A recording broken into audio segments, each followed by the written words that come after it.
ప్రభుత్వ నియామకం చేస్తుంది.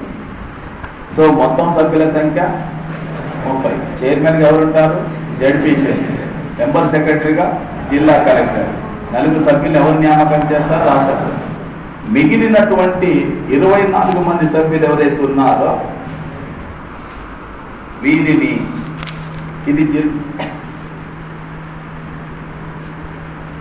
ఇది జిల్లా ప్రణాళిక బోర్డు కాబట్టి జిల్లాలో మొత్తం గ్రామీణ ప్రాంతానికి సంబంధించినటువంటి ప్రజలే ఉండదు. మొత్తం కూడా గ్రామీణ ప్రాంతానికి సంబంధించిన ప్రజలే ఉండదు. ఒక జిల్లాలో ఎవరు కూడా ఉంటారు? పట్టణ ప్రాంతాలకు సంబంధించిన ప్రజలు కూడా ఉంటారు. యాక్చువల్గా 243 ZD అనేది ఎన్నో సవరణ ద్వారా చేర్చినారు?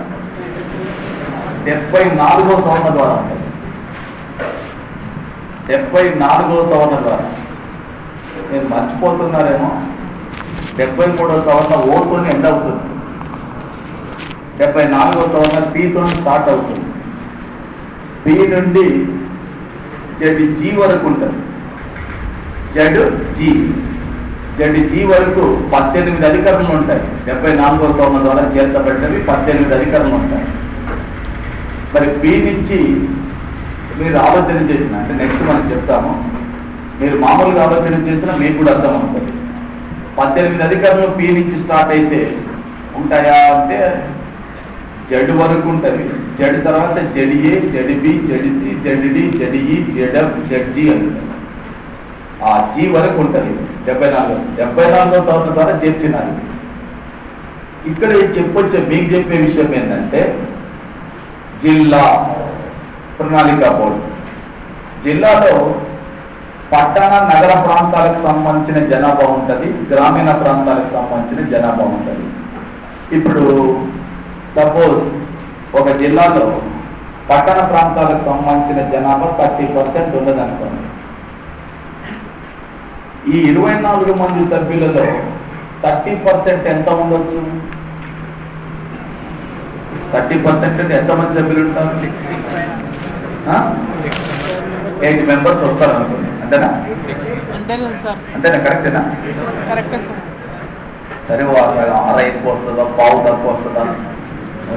నాకున్న లెక్కల పరిజ్ఞానాన్ని నువ్వు పరీక్షించడానికి కాదులే. కానీ దీన్ని చెప్పేటటువంటిది ఏంటంటే ఒక కాన్సెప్ట్.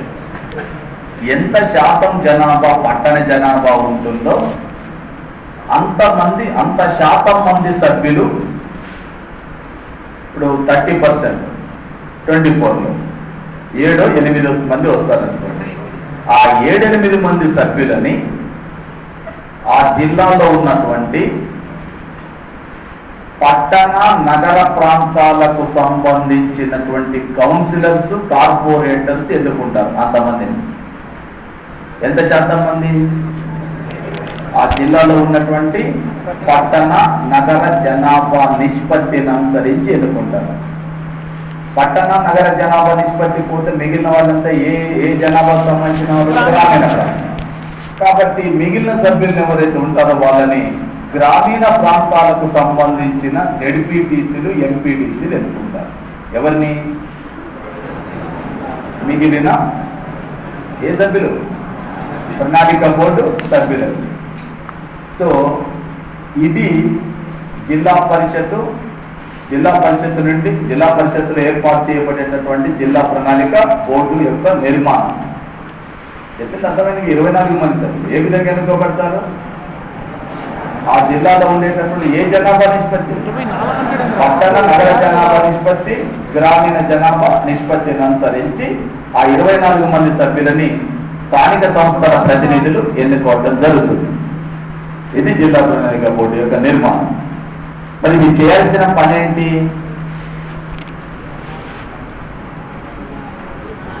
మీరు రేపు నేను ఎప్పుడైనా ప్రశ్న వేస్తే మీరు ఎందుకు వచ్చినారు ఇక్కడికంటే ఏమో సార్ నేనేమో మర్చిపోయినా. జిల్లా ప్రణాళిక బోర్డును ఎందుకు ఏర్పాటు చేస్తారంటే ఇంకా చెప్పడానికి చాలా పెద్ద కష్టం. జిల్లా ప్రణాళికల్ని జిల్లా సమగ్ర అభివృద్ధికి అవసరమైన ప్రణాళికల్ని రూపకల్పన చేయడం నెంబర్ 1. 2, ఒక జిల్లాలో ఉండేటటువంటి త్రాగునీరు సాగునీరుకు సంబంధించినటువంటి సౌకర్యాలని వినియోగించడానికి కానీ ఉపయోగించడానికి కానీ సంబంధించినటువంటి ప్రణాళికలను రూపకల్పన చేయటం. అంటే జిల్లాలో ఉండేటటువంటి స్థానికంగా ఉండేటటువంటి సాగునీరు తాగునీటికి సంబంధించినటువంటి వనరులను మెరుగుపరచడం, సౌకర్యాలను కల్పించడం. 3 పట్టణ మరియు గ్రామీణ ప్రాంతాల మధ్య పెరుగుతున్నటువంటి అంతరాలను తగ్గించడం కోసం, గ్రామీణ ప్రాంతాల నుండి వలసలను నిరోధించడం కోసం పురా లాంటి పథకాల అమలు కోసం చర్యలు చేపట్టడం. అంటే providing urban facilities in rural areas. గ్రామీణ ప్రాంతాల నుండి పట్టణ ప్రాంతాలకు వచ్చేటటువంటి వలసలను నిరోధించడం కోసం ప్రయత్నం చేయడం. అంటే దానికి అనుగుణంగా ప్రణాళిక రూపొందించడం. గ్రామీణ ప్రాంతాలలో రోడ్డు రవాణా సౌకర్యాలను మెరుగుపరచడంతో పాటు ప్రాథమిక అవసరాలైనటువంటి విద్య, వైద్యం లాంటి అంశాలను, సౌకర్యాలను మెరుగుపరచడం. పట్టణ మరియు గ్రామీణ ప్రాంతాల మధ్య అభివృద్ధి విషయంలో పెరుగుతున్నటువంటి అంతరాలను తగ్గించడం. జిల్లాలో లభించేటటువంటి స్థానికంగా లభించేటటువంటి సహజ వనరులను, మానవ వనరులను వినియోగించి సమగ్ర అభివృద్ధి కోసం అవసరమైనటువంటి ప్రణాళికను రూపకల్పన చేయటం.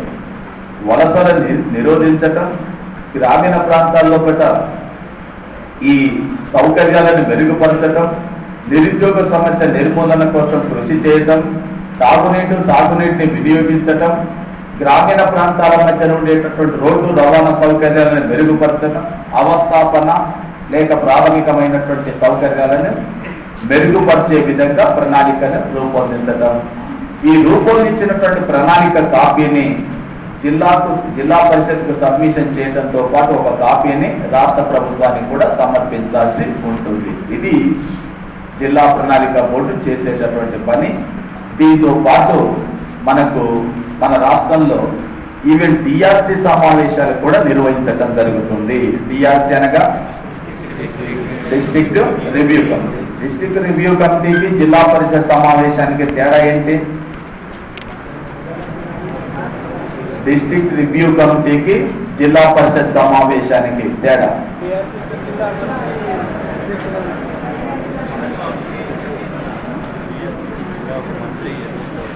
ఒకటేనా? అర్థమైనా?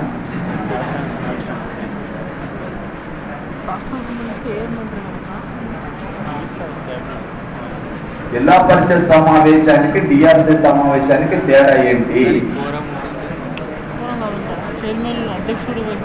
జిల్లా పరిషత్ సమావేశానికి జిల్లా పరిషత్ చైర్మన్ అధ్యక్షత వహిస్తాడు. డిఆర్సి సమావేశానికి జిల్లా ఇన్ఛార్జి మంత్రి అధ్యక్షత వహిస్తాడు. డిఆర్సి సమావేశానికి ఎవరు అధ్యక్షత వహిస్తారు? జిల్లా ఇన్ఛార్జి మంత్రి అధ్యక్షత వహిస్తారు. జిల్లా పరిషత్ స్థానిక స్వపరిపాలన సంస్థలకు సంబంధించినటువంటి పనులని, అభివృద్ధి పనులని, వాటి గురించి చర్చిస్తుంది. డిఆర్సి సమావేశం రాష్ట్ర ప్రభుత్వం ప్రవేశపెట్టిన పథకాల అమలుకు సంబంధించినటువంటి రివ్యూ, పునఃసమీక్ష చేస్తుంది. ఈ పునఃసమీక్ష చేసేటటువంటి సందర్భంలో జిల్లా సమస్యలపై చర్చ చేయడంతో పాటు, జిల్లాకు సంబంధించినటువంటి సమస్యలను చర్చించడంతో పాటు అభివృద్ధికి అవసరమైనటువంటి పనుల గురించి కూడా ఈ సమావేశం చర్చ చేసి తీర్మానాలు చేయవచ్చును. డిఆర్సి సమావేశం యొక్క ముఖ్య విధి మాత్రం ఖచ్చితంగా ఏంటి? రాష్ట్ర ప్రభుత్వం ప్రవేశపెట్టిన పథకాల అమలు తీరుని పర్యవేక్షణ చేయటం, పునఃసమీక్ష చేయటం, జిల్లా ఎదుర్కొంటున్న సమస్యలపైన తీర్మానాలు రూపొందించటం, పథకాల అమలు కోసం, అభివృద్ధి కోసం అవసరమైనటువంటి తీర్మానాలు చేయాల్సిన బాధ్యత దీనిపైన ఉంటుంది. దీనికి అధ్యక్షత మాత్రం జిల్లా ఇన్ఛార్జి మంత్రి అధ్యక్షత వహిస్తారు. రైట్? ఇది జిల్లా పరిషత్కు సంబంధించినటువంటి అంశం. రైట్? ఇకపోతే మనకు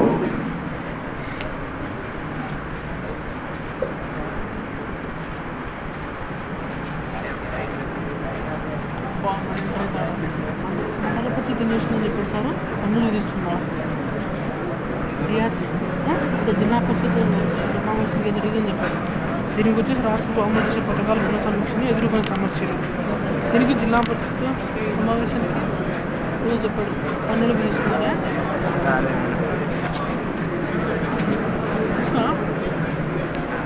జిల్లా పరిషత్ సమావేశంలో దేని బాధ్యత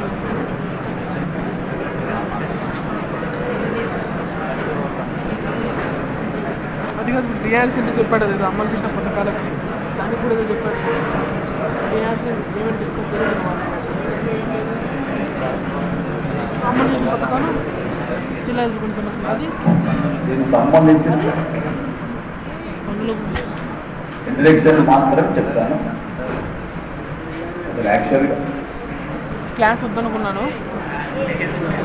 మరిన్ని సార్ ఫోన్ చేసినప్పుడు క్లాస్ తీసుకుంటారా తీసుకోరంటే అసలు వదిలేయమని చెప్పాలనుకున్నాను. మరి చెప్పొచ్చు సార్. వచ్చి వెయిట్ చేసి మళ్ళీ ఒక 2 గంటలు కనీసం తీసుకుంటే ఒక టాపిక్ అన్నా కంప్లీట్ అవుతుంది కదా.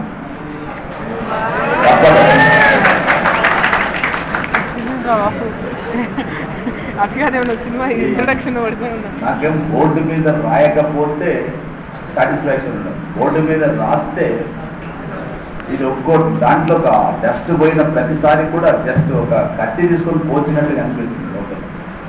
దాన్ని ఏం చేయలేకపోతున్నాను. అందుకోసమే దానికి నిర్వచనం మన దగ్గర లేదు.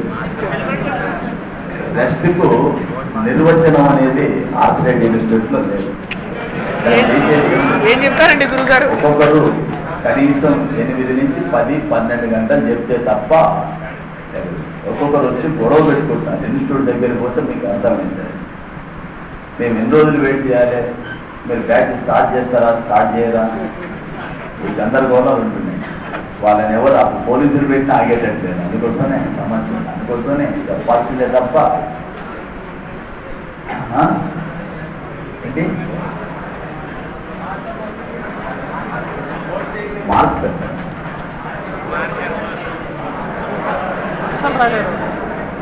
మార్కర్ సరే కానీ ఆ బోర్డు చేంజ్ చేయొచ్చు కదా సార్. డబ్బా బోర్డు 16,000 కట్టించుకుంటాను. 6,000 మార్కర్స్ తో రాయటం అంతే కదా.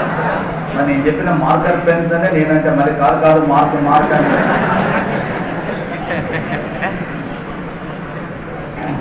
మీరు ముందు క్లాస్ అయిపోకుంటాను సార్. మార్కర్స్ తో రాస్తే లాస్ట్ కు కొంచెం కనిపించకపోవచ్చు అనేది ఒకటి. సరే ఓకే రైట్. పట్టణ మరియు నగరపాలక సంస్థలు, వీటిని మనం మున్సిపల్ సంస్థలుగా పేర్కొంటాము. మున్సిపల్ సంస్థలు అనేటటువంటి పదం మున్సిపియం అనేటటువంటి మున్సిపం అన్న మున్సిపియం అనే పదం అన్న ఒకటే. మున్సిపం లేదా మున్సిపియం అనేటటువంటి పదం నుంచి ఉద్భవించింది. మున్సిపం అనగా సంఘటితత్వం అనే అర్థం. మున్సిపం అంటే అర్థం సంఘటితత్వం. రోమన్ భాషా పదం నుంచి వచ్చింది ఇది మున్సిపల్ అనే పదం. మున్సిపల్ అనగా అర్థం ఏంటంటే సంఘటితత్వం. ఓకే.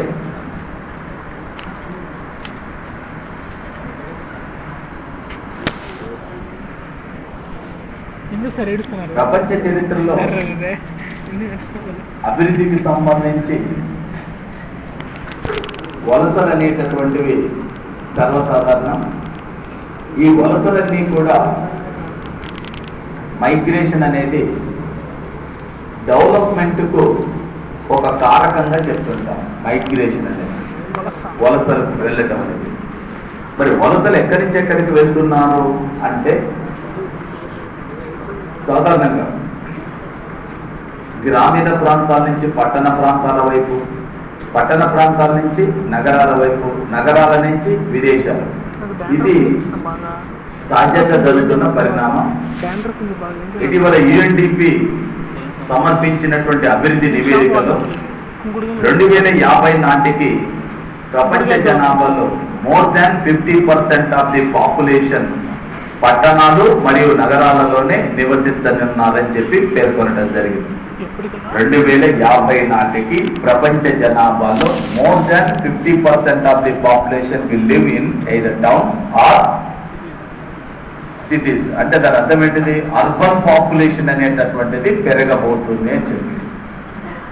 దీనికి అంటే అనాది కాలం నుంచి కూడా ప్రధానంగా ఈ పారిశ్రామిక విప్లవం రావటానికంటే ముందేమో వర్తక వాణిజ్య కేంద్రాలుగా ఎక్కడైతే అభివృద్ధి చెందినవో అక్కడ పట్టణాలు నగరాలు అభివృద్ధి చెందినవి. పారిశ్రామిక విప్లవం వచ్చిన తర్వాత పరిశ్రమలు డెవలప్మెంట్ ఎక్కడైతే జరుగుతుందో అక్కడ పట్టణాలు నగరాలు అభివృద్ధి చెందుతున్నాయి. కాబట్టి ప్రజలు ఆ ప్రాంతాలకు వలస వెళ్ళటం జరుగుతుంది. అందువలన నగర జనాలు. అయితే ఈ క్రమంలో ఇప్పుడు పట్టణాలు నగరాలని మనం అభివృద్ధికి చిహ్నాలుగా పేర్కొంటున్నాము. సౌకర్యాల విషయంలో విద్యాపరంగా కావచ్చు, వైద్యపరంగా కావచ్చు, ఇతర సౌకర్యాలు కావచ్చు, సాంస్కృతిక పరమైనటువంటి వికాసం కావచ్చు, మనో వికాసానికి సంబంధించినటువంటి అంశాలు కావచ్చు, వ్యాపార వాణిజ్య కేంద్రాలుగా అభివృద్ధి చెందడం కావచ్చు, పారిశ్రామిక కేంద్రాలుగా అభివృద్ధి చెందడం కావచ్చు, ఇటీవలి కాలంలో సర్వీసెస్ ఓరియంటేషన్తో వస్తున్నటువంటి సేవా రంగాలకు సంబంధించి కావచ్చు, లేక ఇన్ఫర్మేషన్ టెక్నాలజీ లాంటి సంస్థల అభివృద్ధి కావచ్చు. మొత్తానికి పట్టణాలు నగరాలు అనేటటువంటివి అభివృద్ధి చెందుతూ వస్తున్నాయి. అయితే ఈ క్రమంలో మనకు ప్రాచీన కాలం నుంచి కూడా భారతదేశంలో కేవలం గ్రామీణ ప్రాంతాలకు సంబంధించిన సంస్థలే కాకుండా పట్టణ నగర ప్రాంతాలకు సంబంధించిన సంస్థలు కూడా ఉన్నట్లుగా మనం చూస్తున్నాం. దీనికి ఉదాహరణ ప్రపంచంలో ఉండేటటువంటి గొప్ప నాగరికతలుగా చెప్పేటటువంటి వాటిలో సింధు నది నాగరికత, హరప్ప నాగరికత ఏవైతుందో ఇవి గ్రామీణ ప్రాంతాలకు సంబంధించిన నాగరికతలు కావు. ఇది పట్టణ నగర నాగరికతలుగానే మనం దృష్టిలో పెట్టుకోవాలి. అలాగే మెగస్తనీస్ రచించినటువంటి ఇండికా గ్రంథంలో కూడా మనకు పాటలీపుత్ర నగరాన్ని పరిపాలించడానికి నాగరిక్ మరియు అతనికి సలహాలు ఇవ్వటం కోసం 30 మంది సభ్యులతో కూడుకున్న మండలి కౌన్సిల్ ఉన్నట్టుగా పేర్కొన్నది కూడా మనకు భారతదేశంలో కూడా ప్రాచీన కాలం నుంచి పట్టణ నగరాలకు సంబంధించినవి అభివృద్ధి చెందినట్టుగా చెప్తున్నాం. అయితే బ్రిటిషర్స్ భారతదేశానికి వచ్చిన తర్వాత వ్యాపార వాణిజ్య కేంద్రాలుగా అభివృద్ధి పరిచినటువంటి మద్రాసు కావచ్చు, కలకత్తా కావచ్చు, బాంబే కావచ్చు, ఇలాంటి నగరాలన్నీ కూడా అత్యంత ఉన్నత స్థాయికి ఎదగటానికి కారణం ఏంటంటే సముద్ర తీరం ఉండటం వల్లనే కారణం అనుకోవాలి. ఆ లేక సముద్ర తీరం ఉండటం మూలంగా అవి వర్తక వాణిజ్య కేంద్రాలుగా అభివృద్ధి చెందినవి. వర్తక వాణిజ్య కేంద్రాలుగా అభివృద్ధి చెందటం కారణంగానే సరే దానికి కారణం నౌక నిర్మాణం లేకపోతే వీటి సహాయ సహకారం కావచ్చు. సో ఈ క్రమంలో భారతదేశంలో మొట్టమొదటిసారిగా 1687లో మద్రాసులో మొదటి మున్సిపల్ కౌన్సిల్ని ఏర్పాటు చేయటం జరిగింది. ఇది ఇంతకుముందు క్వశ్చన్ కూడా వచ్చింది. భారతదేశంలో ఏర్పాటు చేసిన మొదటి మున్సిపల్ కౌన్సిల్ ఏదంటే మద్రాస్ మున్సిపల్ కౌన్సిల్. 1726లో ఈ బాంబే, మద్రాస్ మరియు కలకత్తాల యందు ప్రెసిడెన్సీలను ఏర్పాటు చేయడంతో పాటు మేయర్ కోర్టులను కూడా 1726లో ఏర్పాటు చేయడం జరిగింది. సరే కాలగతిలో ఈ పట్టణాలు నగరాలు క్రమక్రమంగా అభివృద్ధి చెందుతూ వచ్చినవి. వీటిలో ముఖ్యంగా మనకు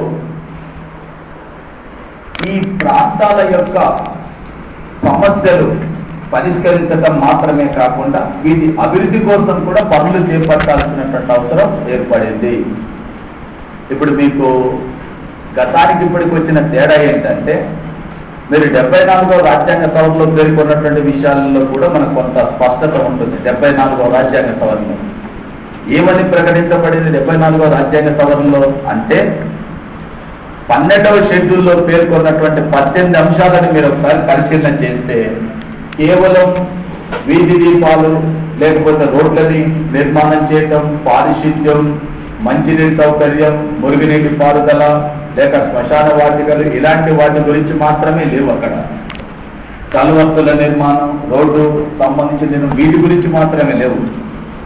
ఈవెన్ పట్టణ నగరాల్లో అభివృద్ధికి సంబంధించిన పనుల గురించి కూడా ఉంది. ఎందుకంటే జనాభా క్రమక్రమంగా వేలు లక్షల సంఖ్యలో కోట్ల సంఖ్యలోకి ఎప్పుడైతే ప్రజలు చేరుకుంటున్నారో ఇక్కడ అభివృద్ధికి సంబంధించిన అంటే నిరుద్యోగం కావచ్చు, అక్షరాస్యతకు సంబంధించి కావచ్చు, ఆరోగ్యానికి సంబంధించింది కావచ్చు, ఇలాంటి అంశాలపైన కూడా కేంద్రీకరణ చేయాల్సినటువంటి బాధ్యత ఈ స్థానిక స్వపరిపాలన సంస్థల పైన పడింది. అందువలన కాలగతిలో పట్టణ నగరపాలక సంస్థలు సాధారణ విధులను నిర్వర్తించడం మాత్రమే కాకుండా అభివృద్ధికి సంబంధించిన విధులను కూడా చేపట్టాల్సినటువంటి పరిస్థితి వచ్చింది. సో ఇలా మన దేశంలో 1985లో వీటి అభివృద్ధి కోసం జాతీయ స్థాయిలో కేంద్ర పట్టణాభివృద్ధి శాఖను ఏర్పాటు చేయడం జరిగింది అనుకున్నాం. అలాగే ఎల్ఎం సింఘ్వి కమిటీ యొక్క సూచనలు అనుసరించి స్థానిక స్వపరిపాలన సంస్థల్లో కేవలం పంచాయతీరాజ్ సంస్థలు మాత్రమే కాకుండా పట్టణ నగరపాలక సంస్థల అభివృద్ధి కోసం కూడా ప్రత్యేక చర్యలు చేపట్టాలని చెప్పి ఈ ఎల్ఎం సింఘ్వి కమిటీ చేసిన సూచనలు అనుసరించి రాజీవ్ గాంధీ ప్రభుత్వంలో 65వ రాజ్యాంగ సవరణ బిల్లుగా రూపొందించినది పివి నరసింహారావు ప్రభుత్వ కాలంలో 74వ రాజ్యాంగ సవరణగా 1992లో ఆమోదం పొందడం, 1993 ఆగస్టు 1వ తేదీ నుంచి దీన్ని అమల్లోకి తీసుకురావడం జరిగింది. మనకు ఈ పట్టణ నగరపాలక సంస్థలలో చాలా భిన్నమైనటువంటి రకాలు ఉన్నాయి. వీటిలో ముఖ్యంగా 6 మహానగరాలుగా ప్రకటించినారు. 6 మహానగరాలు ఏంటి అవి? ఢిల్లీ, బాంబే, చెన్నై, మద్రాస్, హైదరాబాద్, కలకత్తా వీటిని మహానగరాలుగా ప్రకటించినారు. ఇవి కాకుండా మన దేశంలో మెట్రోపాలిటన్ నగరాలు 35 మెట్రోపాలిటన్ నగరాలు. మెట్రోపాలిటన్ నగరాలు అనగా 10 లక్షల కంటే ఎక్కువ జనాభా కలిగినటువంటి నగరాలను మెట్రోపాలిటన్ నగరాలుగా పేర్కొంటాము. అలాగే కనీసం 3 లక్షల కంటే ఎక్కువ జనాభా కలిగినటువంటి నగరాలను నగర కార్పొరేషన్లుగా పేర్కొంటాం. ఇవి భారతదేశంలో ఆల్మోస్ట్ 115 నగర కార్పొరేషన్లు కలవు. ఆ తర్వాత కనీసం 25,000 కంటే ఎక్కువ జనాభా కలిగి ఉండి 3 లక్షల కంటే తక్కువ జనాభా కలిగి ఉన్నటువంటి పట్టణాలని మున్సిపల్ కౌన్సిల్స్ గా పురపాలక సంఘాలుగా పేర్కొంటాం. ఇవి భారతదేశంలో 5,000 వరకు మున్సిపల్ కార్పొరేషన్లు కలవు. మున్సిపాలిటీలు అంటే మున్సిపల్ కౌన్సిల్స్ అనగా పురపాలక సంఘాలు కలవు. ఇవి కాకుండా మనకు నగర పంచాయతీ, లాస్ట్ టైం క్వశ్చన్, నగర పంచాయతీలు అని. నగర పంచాయతీలని ఏ సందర్భంలో ఏర్పాటు చేస్తారంటే గ్రామీణ ప్రాంతం నుండి పట్టణ ప్రాంతంగా వేగవంతంగా అభివృద్ధి చెందేటటువంటి ప్రాంతాలను నగర పంచాయతీలుగా ప్రకటిస్తారు. నగర పంచాయతీ ప్రకటించడానికి కూడా కొన్ని ముఖ్య లక్షణాలు అవసరమవుతున్నాయి. ఒకటి, కనీసం 5,000 కంటే ఎక్కువ జనాభా ఉండాలి. 1 చదరపు కిలోమీటర్కు 400 మంది కంటే ఎక్కువ జనాభా నివసించే ప్రాంతమై ఉండాలి. అక్కడ పనిచేసేటటువంటి వర్క్ ఫోర్సులో, శ్రామిక ఫోర్సులో 75% కంటే ఎక్కువ మంది వ్యవసాయేతర వృత్తులపై ఆధారపడాలి. నగర పంచాయతీగా ప్రకటించాలంటే ఆ ప్రాంతంలో పనిచేసేటటువంటి వారిలో 75% కంటే ఎక్కువ మంది వ్యవసాయేతర వృత్తులపై ఆధారపడాలి. చదరపు కిలోమీటర్కు 400 మంది కంటే ఎక్కువ జనాభా నివసించి ఉండాలి. కనీసం 5,000 కంటే ఎక్కువ జనాభా కలిగి ఉండాలి. గ్రామీణ ప్రాంతం నుంచి పట్టణ ప్రాంతంగా వేగవంతంగా అభివృద్ధి చెందేటటువంటి ప్రాంతాలను నగర పంచాయతీలుగా పేర్కొంటారు. నగర పంచాయతీలు అనేవి కేవలం ఒక తాత్కాలిక కాలం అంటే తాత్కాలికంగా ఏర్పాటు చేసినటువంటి సంస్థలుగానే దృష్టిలో పెట్టుకోవాలి. ఎందుకనంటే నగర పంచాయతీలు వేగవంతంగా అభివృద్ధి చెందేటప్పుడు 25,000 జనాభాను దాటిన తర్వాత అవి వాటిని మున్సిపాలిటీలుగా ప్రకటిస్తారు. కాబట్టి ఇవి వేగవంతంగా 5,000 కంటే ఎక్కువ జనాభా కలిగిన ప్రాంతం వేగవంతంగా అభివృద్ధి చెందేటటువంటి ప్రాంతాలుగా దృష్టిలో పెట్టుకోవాలి. ఏ ప్రాంతం నుంచి ఏ ప్రాంతంగా అభివృద్ధి చెందుతుంది? గ్రామీణ ప్రాంతం నుంచి పట్టణ ప్రాంతంగా అభివృద్ధి చెందేటటువంటి ప్రాంతం. భారతదేశంలో ప్రస్తుతం ఎన్ని రకాలైనటువంటి స్థానిక స్వపరిపాలన సంస్థలు కలవు? భారతదేశంలో ప్రస్తుతం ఎన్ని రకాలైనటువంటి స్థానిక స్వపరిపాలన సంస్థలు కలవు? చెప్పండి, మీ ఇష్టం. ఇప్పుడు ఎన్ని రకాల సంస్థలు చెప్పినాను మీకు? ఏంటేంటిది? మెట్రోపాలిటన్ నగరాలు, నగర కార్పొరేషన్లు, మున్సిపల్ కౌన్సిల్స్, నగర పంచాయతీలు. మరి ఇంత ముందు చెప్పిన జిల్లా పరిషత్తులు, మండల పరిషత్తులు, గ్రామ పంచాయతీలు తీసేసినారా? తీసేస్తే చెప్పండి ఎన్ని రకాలు ఉండవి? 7 రకాలు ఉండవి. భారతదేశంలో ఉన్నటువంటి ప్రశ్న లాస్ట్ ఇంతకుముందు 2011 భారతదేశంలో ఉన్నటువంటి స్థానిక స్వపరిపాలన సంస్థల యొక్క రకాలు ఏంటంటే ఎన్ని రకాలు? 7. ఇవి కాకుండా మనకు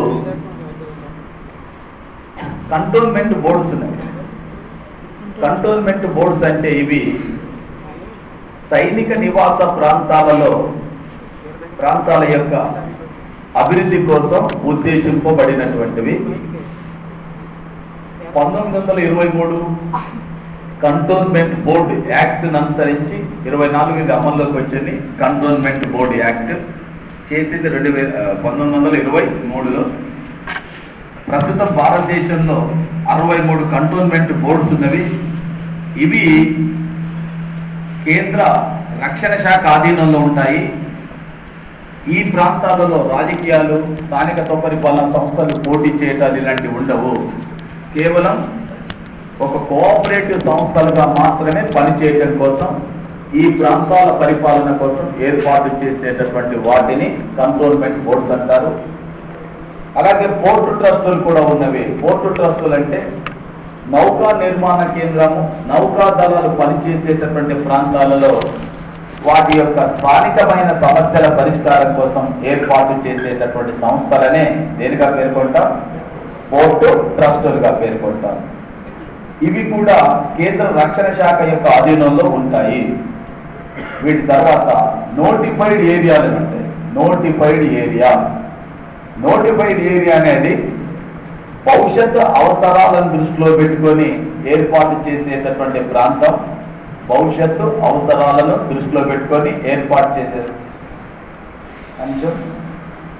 ఇక్కడ ఈ నోటిఫైడ్ ఏరియాలో పనిచేసేటటువంటి సంస్థలని రాష్ట్ర ప్రభుత్వాలు నియామకం చేస్తాయి. ప్రతి చోట కూడా ఎన్నికలు జరుగుతాయి, కానీ ఇక్కడ మాత్రం నియామకం చేయడం జరుగుతుంది. ఇవి ప్రత్యేక ప్రయోజనాలను ఆశించి ఏర్పాటు చేసేటటువంటి ప్రాంతాలు. నోటిఫైడ్ ఏరియా ఏదో ఒక ప్రత్యేక ఉద్దేశాన్ని, ప్రత్యేక ప్రయోజనాన్ని ఆశించి భవిష్యత్ అవసరాలను దృష్టిలో పెట్టుకొని ఏర్పాటు చేసేటటువంటి సంస్థలు. ఆ తర్వాత టౌన్షిప్. ఇవి ప్రధానంగా ఏమైనా భారీ పరిశ్రమలను స్థాపించినప్పుడు, ఇంతకుముందు బిహెచ్ఎల్ ఏరియాని టౌన్షిప్ గా పేర్కొనేవారు. భారీ పరిశ్రమలను స్థాపించేటప్పుడు వేలాది మంది కార్మికులు వచ్చి అక్కడ పనిచేసే సందర్భంలో వాళ్ళ యొక్క అంటే ఆ చుట్టుపక్కల ప్రాంతాల్లో అభివృద్ధి నిమిత్తం ఏర్పాటు చేసేటటువంటి సంస్థలని టౌన్షిప్స్ గా పేర్కొంటాం. కాకుంటే ఇవి తాత్కాలికంగా మాత్రమే ఏర్పాటు చేస్తారు. తర్వాత కాలంలో ఇవి పట్టణంగా కానీ లేక నగరాల్లో విలీనం జరుగుతున్నవి. సో స్థానిక ప్రయోజనాలను దృష్టిలో పెట్టుకొని, తాత్కాలిక ప్రయోజనాలను దృష్టిలో పెట్టుకొని ఏర్పాటు చేసేటటువంటి సంస్థలు టౌన్షిప్స్. ఇవి భారీ కర్మాగారాలను స్థాపించేటప్పుడు మాత్రమే వీటిని ఏర్పాటు చేస్తారు. మొత్తం ఎన్ని రకాల సంస్థలు చెప్పినా? రాజ్యాంగంలో పేర్కొన్నామంటే 7. మీరు దాన్ని ఏం మార్చకండి. కానీ అదనంగా కూడా కొన్ని సంస్థలు చెప్పినాయి. ఏంటివి? కంటోన్మెంట్ బోర్డ్స్, ట్రస్టులు, నోటిఫైడ్ ఏరియా మరియు టౌన్షిప్స్. ఇవి 4 కూడా రాష్ట్ర ప్రభుత్వాలు లేక కేంద్ర ప్రభుత్వం ఏర్పాటు చేసేటటువంటి సంస్థలు. ఓకే, ఇక దీంట్లో మనకు 73వ రాజ్యాంగ సవరణ, దాని అమలు, పట్టణాలు మరియు నగరపాలక సంస్థల గురించి చెప్తే